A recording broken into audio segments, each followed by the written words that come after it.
It is one of the most daring and devastating Ukrainian attacks on Russian troops since the start of the war. Tonight, President Zelensky said his forces used 117 drones in strikes on Russian air bases from deep inside Russia itself, targeting warplanes, including strategic bombers. That's a BBC account of one of the more remarkable intelligence operations in modern times.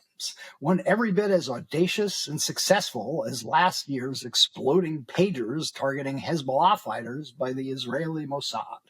For more than a year and a half, Ukraine's intelligence service had been plotting this strike, smuggling drones concealed in trucks into Russia, carefully positioning them and then releasing them simultaneously to destroy dozens of nuclear-capable bombers throughout the country, even some on an airbase in Siberia. How are the Ukrainians able to pull this off? And what does it mean for the future of a conflict that, contrary to President Trump's campaign promise to end the whole thing in 24 hours, seems to be raging on and even escalating with no peace deal in sight? We'll talk to Senator Mark Warner, a Democrat from Virginia and the ranking member of the Senate Intelligence Committee, about this and much else, including his mounting concerns about the politicization of U.S. intelligence agencies on this episode of SpyTalk. Senator Mark Warner, welcome to SpyTalk. Hey, Michael, thank you so much for having me. Well, we've been eager to get you on for some time. You are, of course, the ranking Democrat on the Senate Intelligence Committee, and we have a lot of questions about what's been going on with the committee and what kind of oversight you're doing. But let's start out with this extraordinary covert op intelligence operation that the Ukrainians pulled off over the weekend, smuggling drones on trucks into Russia and then launching drone attacks, taking out aircraft all over the giant Russian nation, including in Siberia. What did you make of this attack just as an intel operation, and what's it going to mean for the future of that conflict? Well, first of all, it was remarkable. And it shows how scrappy the Ukrainians are.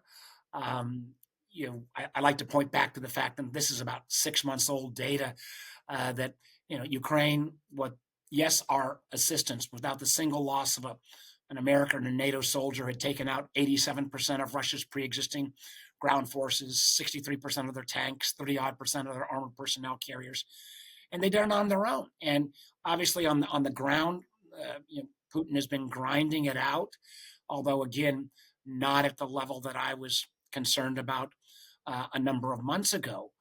But the idea that the Ukrainians were able to, one, construct these trucks and other entities where they could load in the drones, get them into Russia, and I read one where that the airbase in Siberia was literally 3,800 miles away from the Ukrainian border. That's holy heck. Yeah. And launch these on a simultaneous basis. And then, and at least to my early understanding, have a number of these trucks then destruct. So the Russians weren't able to learn how they did it. It is one, remarkable. Two, it's the closest thing since would be probably the IDF's exploding pagers against Hezbollah. Right. I would also add that the subsequent attack in the last couple of days with, in effect, underwater drones on the Kerch Bridge to Crimea is kind of been a 1-2 punch. And I think it shows that, one, that you shouldn't count Ukrainians out. Two, that it's one more argument why we and those countries who we always traditionally view as our allies need to do more to continue to help the Ukrainians. And then three, and this is probably, we could spend a whole hour just on this conversation, it is one more piece of evidence that traditional warfare, who has the most tanks, guns, ships, and planes, may not necessarily be a victor in one of these conflicts. The fact that Ukraine has creating these drones, literally the cost of a couple $100 each, and my understanding has kind of ramped up their domestic production from 2 million to where they hope to even, over the next year get to 4 million. It's jaw-dropping. Right. So, as you, I'm sure know, President Trump spoke today, Thursday, with President Putin, who made clear, according to Trump's posting since the call ended, that he's going to respond, and that there's no imminent peace deal in the offing.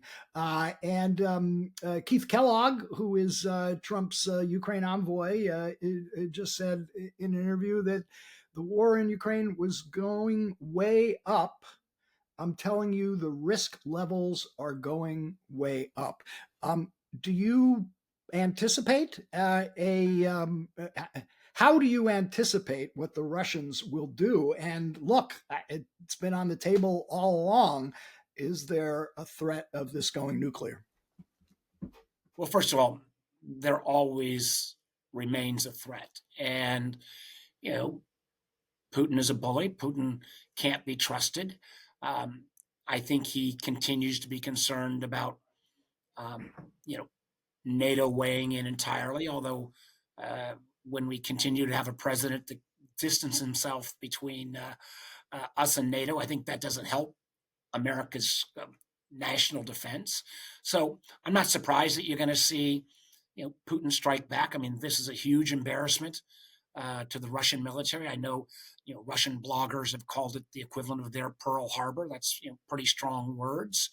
And yet you don't hear is that in the days and weeks leading up to this attack, Russia has been literally plummeting Ukraine and disproportionately not even bothering to try to target military installations and target civilian installations, putting civilians at risk. So I'm not surprised that Putin is going to hit back.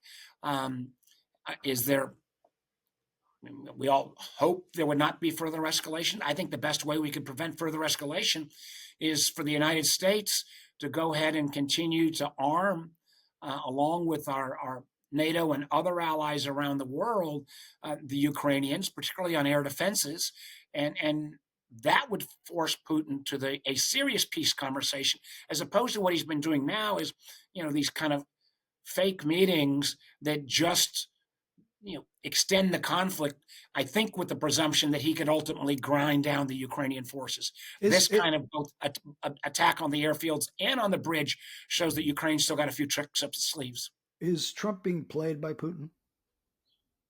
I think anybody that trusts Vladimir Putin, and part of that same post said suddenly Vladimir Putin was going to intervene in the Iran negotiations. I would never trust Vladimir Putin. I think he's had a long history of not keeping his word, and this so-called special relationship between Trump and Putin is more than a little bizarre. And yeah, I worry that Putin has been playing Trump to basically string along with the Russian expectation that they would pick up more ground in the conflict in Ukraine. So, look, I mean, a number of your colleagues, including Republicans like Senator Graham, have been backing legislation to impose even much harsher sanctions on the Russians, going after their oil trade in particular. I assume you're on board with that, but are we closer to having that happen? And can you see Trump actually pulling the trigger on that? Michael, I think we're up to like 82 co-sponsors. Yeah. So the fact that that's even a bigger number on a percentage basis than who voted for Ukraine aid, a year or so back. I wish, Leader Thune would bring the bill to the floor.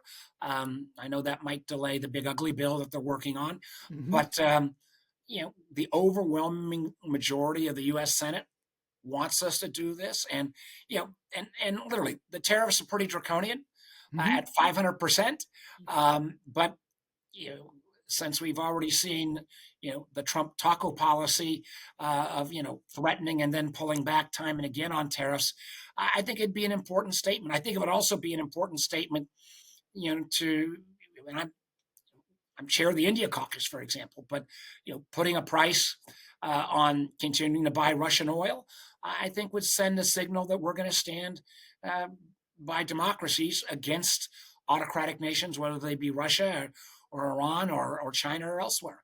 One more beat on Spiderweb, because there's been a lot of commentary in the last day or so about what this operation shows about potential vulnerabilities that we might have from the Chinese, the Russians, the Iranians doing something similar against us. And just to add some, a point on that, sneaking in drones into the country is probably not all that difficult. I mean, for years, there's been questions about inspections on container ships that come into U.S. ports and whether they could contain something nasty such as this. I mean, are there steps U.S. security officials have to take now to prevent something like this not happening to Listen, us? I think we're going to have to have a bit of a wake-up call. And I do know, and I don't know the answer, I do know a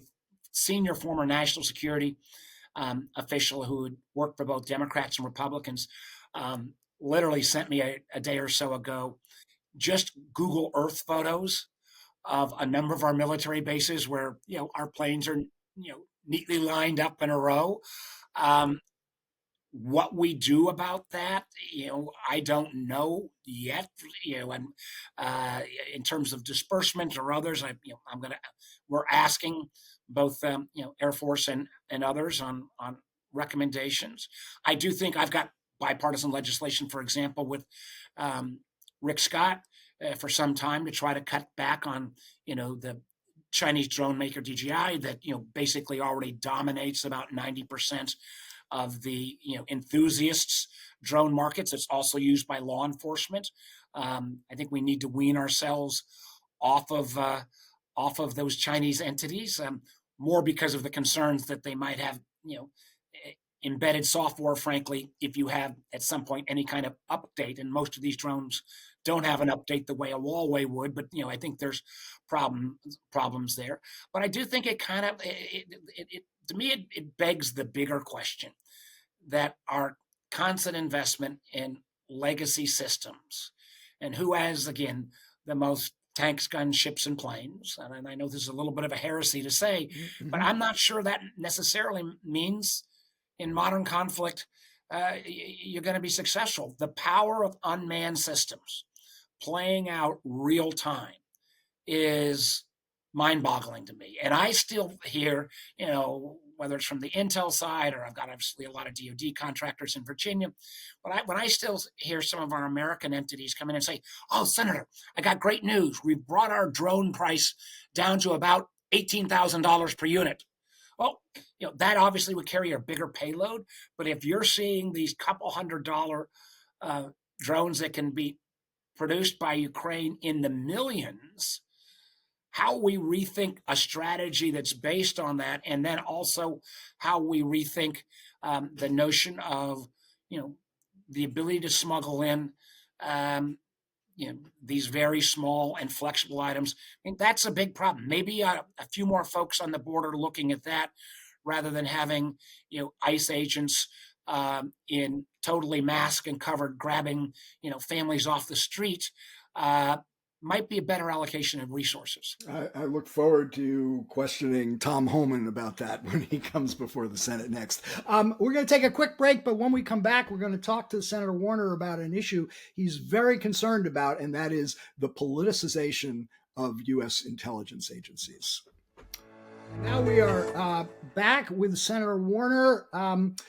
We have spent a lot of time here at SpyTalk writing and talking about some of the revelations about how the U.S. intelligence agencies, in particular ODNI, have politicized the intelligence process, most prominently in the question of Venezuela, the Venezuelan gang, Tren de Aragua, and the extent to which it may or may not be sponsored by the Venezuelan government. The National Intelligence Council said it was not, and that the evidence to support that was simply not there. That contradicted what President Trump had said.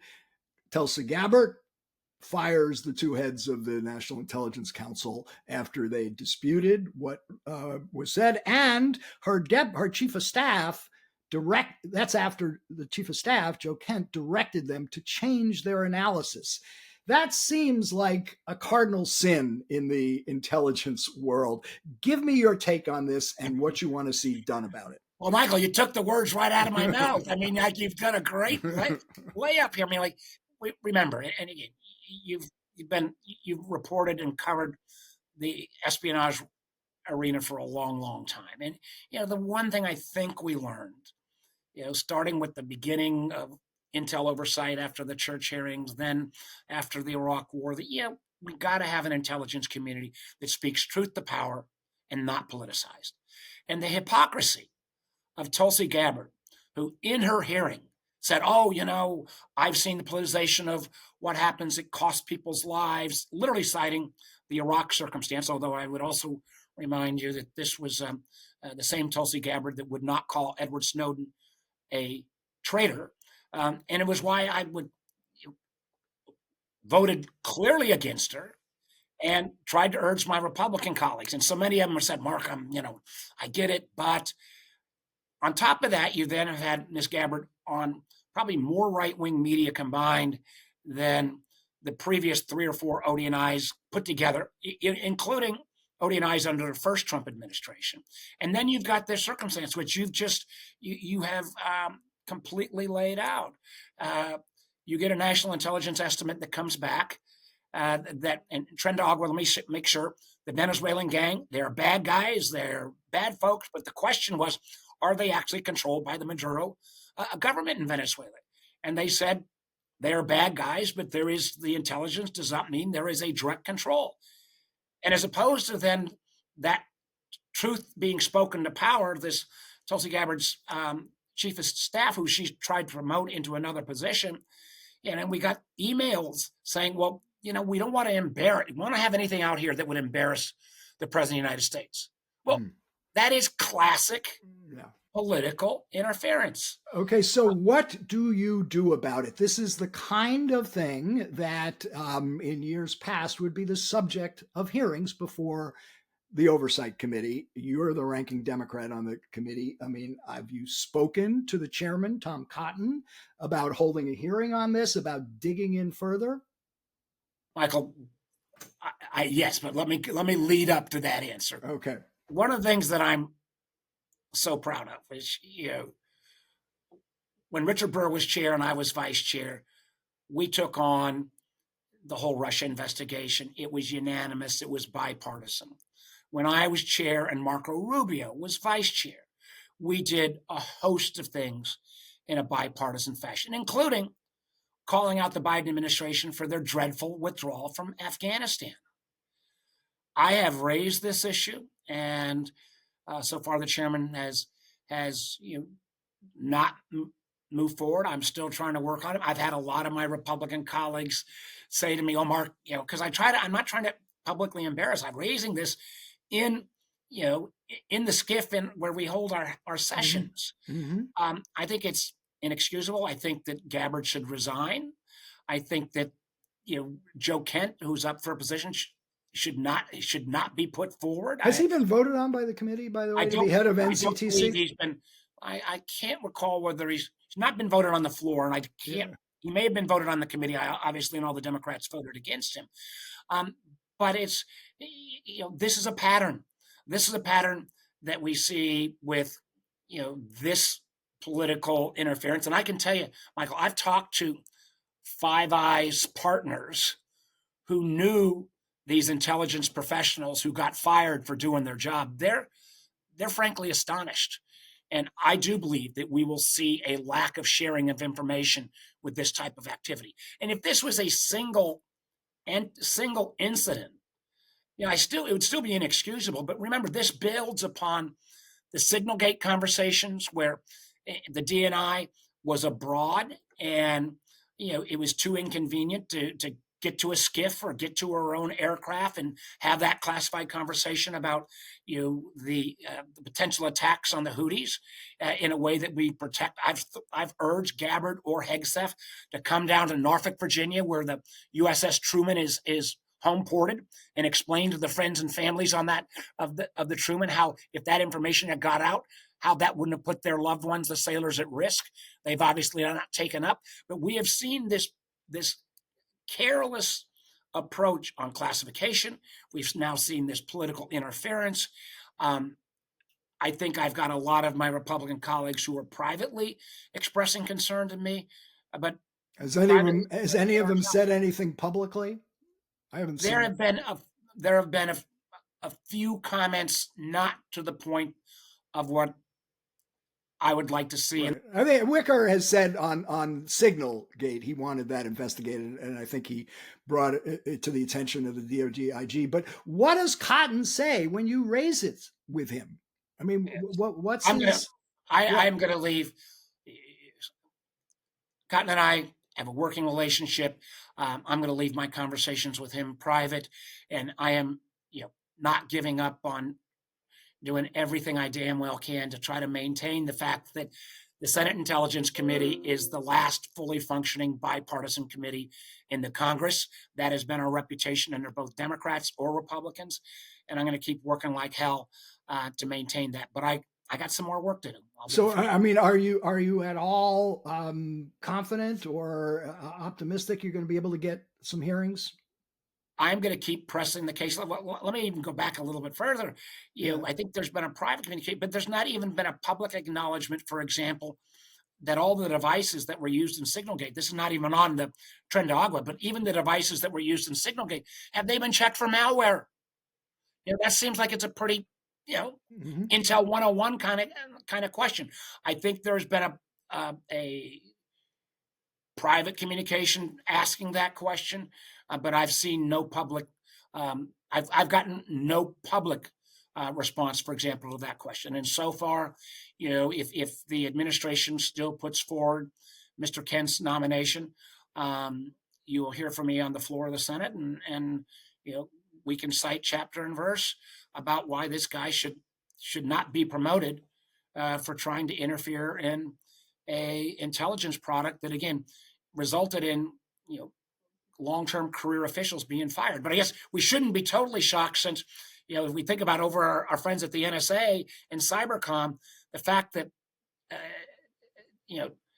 General Hawk got fired. Tim Hawk got fired after 30 years of service because some crazy right-wing extremist, Laura Loomer, came into the White House and put him on some hit list.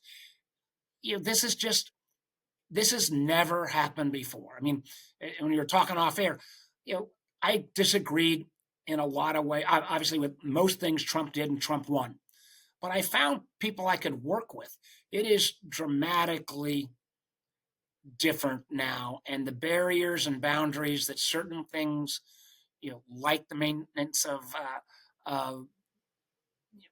classification levels and keeping intelligence secret and being careful, it feels like a lot of those rules that worked the first round are sure as heck not being observed this second round. One news item today that I want to ask you about on a different subject, and that is the intelligence threat from China. So today, 2 Chinese nationals are accused of smuggling a potential agro-terrorism weapon, a noxious fungus, into the U.S. The 2 Chinese nationals were charged in a criminal complaint with conspiracy, smuggling goods. One of them worked at the University of Michigan. The other worked at a Chinese university. Just last week, Secretary Rubio announced this new program to revoke student visas for Chinese students coming to the United States if they have any ties to the Communist Party or work in critical areas. Does this arrest today support the idea of what Rubio is doing? Well, first of all, I just heard about this arrest, as I was coming in to do this podcast, and so I want to get information. But I am the first to acknowledge that China poses an existential threat. They are a great nation. We've never had a technology competitor in particular that is at this level. And starting back when Burr and I, back in 2017, we started holding what we called classified roadshows, where we took industry sector after industry sector and gave them a brief on the threats coming from China. And I got to tell you, we brought in all the universities, and that first meeting was pretty frosty. At that point, there were 360,000 Chinese students all paying full tuition at American universities, and great students. So having a better vetting process absolutely makes sense. But when we, and this is a tough one, and 80% of the Chinese graduate students in STEM fields choose to stay in America. Mm-hmm. And I can point you to not dozens, but literally hundreds of tech companies where Chinese Americans have done great work here. But there was also recognizing, particularly with the Confucius Institutes for years, they had these entities on college and universities that literally were outposts for the Chinese spy services, where students were monitored. And I do think there were a number of times where students were literally, their family back in China was threatened if they didn't come home with a thumb drive. So I am in favor of increased scrutiny, but the notion, if there are direct proven ties to a CCP operation, I am against issuing those visas, but not something that is suddenly going to blanket, anyone that comes from China with the presumption that they're a spy. And this is also the case as we see, candidly, university after university get attacked for having international students beyond those that are Chinese nationals. Right. So, there is a problem. There have been universities been penetrated. We got to up our game. But, and I would agree, if you've got a tie to the CCP, that you shouldn't be granted a visa. But there's a whole lot of folks that don't fall in that category. Well, Senator Warner, I want to thank you. There's much more we could talk to you about, but I know you've got a heart out. But I particularly want to say we definitely want to stay in touch on the question of politicization of intelligence and whether you make any progress in getting some real oversight on this question. And I appreciate, and I think you ought to hold all of our feet to the fire. Everyone, we need, the press sometimes drives us crazy, but we need you guys to make sure, particularly in this domain, that we are held accountable and that we don't allow that politicization that, again, Tulsi Gabbard spoke to in her hearing and now has done absolutely nothing to prevent in her time as DNI. Understood. Thank you, Senator Warner. Thank you. For more original reporting and insights like this, subscribe to SpyTalk.co on Substack and follow us on Twitter at @talk_spy. If you enjoyed our podcast, subscribe and leave a review on Apple Podcasts, Spotify, or wherever you get your podcasts.